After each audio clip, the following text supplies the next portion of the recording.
बिस्मिल्लाहिर्रहमानिर्रहीम। अस्सलाम वालेकुम। कैसे हैं आप सब लोग? उम्मीद है अल्लाह पाक से आप सब ठीक होंगे, खैरियत से होंगे। अल्लाह पाक सबको अच्छी सेहत अता करे, आमीन। आज जो रेसिपी मैं आपके साथ शेयर करने जा रही हूँ वो है बीफ कोफ्ता, जो बहुत ही आसान और मज़ेदार है। आप ज़रूर ट्राई कीजिएगा और मुझे बताइएगा। इसके लिए मैंने आधा किलो के करीब तकरीबन कीमा लिया हुआ है बीफ का। 1 टीस्पून के करीब मैंने लाल मिर्च इसमें ऐड कर दी और 1.5 टीस्पून के करीब पिसा धनिया है वो इसमें डाल देंगे और आधी टीस्पून के करीब तकरीबन हल्दी है ये इसमें ऐड कर देंगे और गरम मसाला आधी टीस्पून है वो ऐड कर देंगे और नमक मैंने 1 टीस्पून डाली है, आप अपने टेस्ट के मुताबिक डालिएगा। 1 चम्मच अदरक, 1 चम्मच लहसुन का पेस्ट ये इसमें ऐड करेंगे और 1 बड़ी साइज़ की प्याज उसको मैंने पीस लिया था वो इसमें ऐड कर देंगे। 3 हरी मिर्चें लूँगी मैं, इस तरह से छोटे छोटे पीस काट दिए इसके, वो ऐड कर देंगे। आधी गट्ठी धनिया की वो मैंने काट ली हैं इस तरह से, आप चाहें तो छोटे पीस कर लीजिएगा, मैंने इस तरह से बड़े पीस डाले हैं पत्ते के। इसको अच्छी तरह से मिक्स करेंगे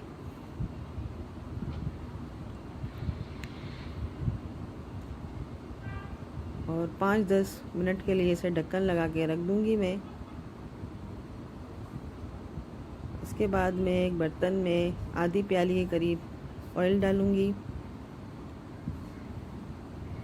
और 3 मैंने प्याज लिए वो मैंने पीस लिए, वो भी मैंने पीस के इस तरह से मोटा मोटा वो मैंने डाल दिया और इसको ब्राउन करेंगे अच्छी तरह से।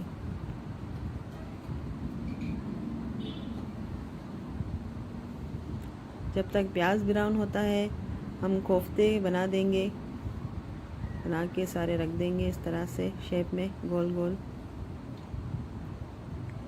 देखिए माशाल्लाह से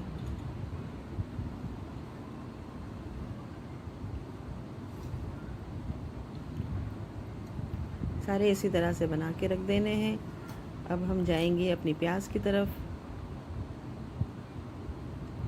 लाइट ब्राउन हो चुकी है, थोड़ा सा कलर मज़ीद आने देंगे। इसके बाद मेरे पास 3 आलू हैं, अगर आप आलू ना डालना चाहें तो नहीं डालिए, हम खाते हैं कोफ्ते के साथ आलू, पसंद है तो हम लोग आलू ज़रूर डालते हैं।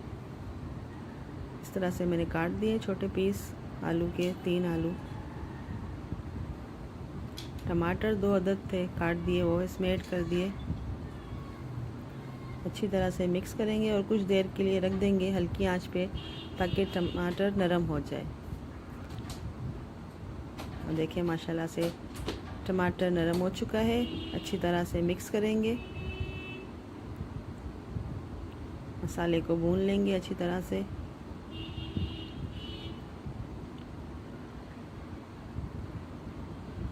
हल्दी डाल देंगे इसके अंदर और नमक हस्बे जायका, ताकि आलू और मसाला जो हो वो भी नमक वाला हो, वरना फीका फीका लगेगा। 4 हरी मिर्चें साबित वो इसमें ऐड कर दूंगी मैं और तकरीबन 1 गिलास के करीब पानी डाल के 5 से 7 मिनट तक रख दूंगी ढक्कन लगा के, ताकि अच्छी तरह से आलू गल जाए। और कोफ्ते जो मैंने बनाए थे वो ढक्कन के तौर पे वही मैं इस देगची के ऊपर रख दूंगी इस तरह से। ये मेरा अपना तरीका है, इससे माशाल्लाह कोफ्ते टूटेंगे नहीं। अब 5-7 मिनट हो चुके हैं, देखिए माशाल्लाह से कोफ्तों में से भी अच्छा सा रोगन निकल आया और आलू भी गल चुके हैं।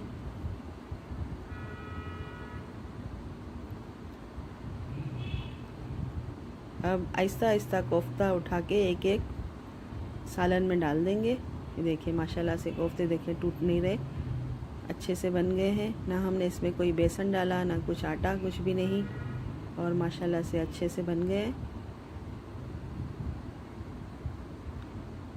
और जो पानी था, जो कोफ्तों का रोगन निकला था, वो भी हम इसमें ऐड कर देंगे, इसे ज़ाया नहीं करना है, फ्लेवर है इसके अंदर। अब इसे चम्मच नहीं चलाना, एक कपड़े से मतलब पकड़ लूँगी, देगची को इस तरह से मैं हिलाऊँगी ताकि कोफ्ते अच्छी तरह से मिक्स हो जाएं। और इसे भी 10 से 15 मिनट हल्की आंच पे रख दूँगी ताकि अंदर से कोफ्ते अच्छी तरह से नरम हो जाए। ये हो चुके हैं माशाल्लाह से। अब इसमें 2 हरी मिर्च साबित फिर से डाल दिए, धनिया डाल दिए और पिसा गरम मसाला ऐड कर दूँगी आधी चम्मच के करीब। और 5 मिनट के लिए फिर इसे मैं रख दूँगी ताकि तरी इसके ऊपर आ जाए, रोगन घी का आ जाए उसके ऊपर। फिर इसके बाद हम इसे डिश आउट करेंगे। ढक्कन लगा के 5 मिनट के लिए रख देना है। अब माशाल्लाह देखें, अल्हम्दुलिल्लाह माशाल्लाह से अच्छा सा सालन तैयार हो गया कोफ्ते का। ये रोगन देखें ऊपर आ गया। अब डिश आउट करेंगे और देखें माशाल्लाह कोफ्ते अपने साबित हैं, बिल्कुल कुछ भी ख़राब नहीं हुए। इसे आप रोटी चावल किसी भी चीज़ के साथ खा सकते हैं, बड़े मज़ेदार होते हैं। आपको मेरी रेसिपीज़ अगर पसंद आती हैं तो ज़रूर लाइक कीजिए, सब्सक्राइब करें जिन्होंने मुझे सब्सक्राइब नहीं किया है, और दुआओं में बहुत याद रखिएगा और ज़रूर बनाइएगा और कमेंट्स करके बताएं आपको मेरी रेसिपीज़ कैसी लगती हैं। देखें माशाल्लाह, इसे देखें, मैं आपको तोड़ के दिखाऊंगी कितने अंदर से नरम है, ना सख्त हुए हैं ना ख़राब हुए हैं। देखें माशाल्लाह से। और ज़रूर मुझे बताएं कि आपको कैसा लगा। मिलते हैं इंशाल्लाह नेक्स्ट रेसिपी में। जब तक के लिए अल्लाह हाफिज़।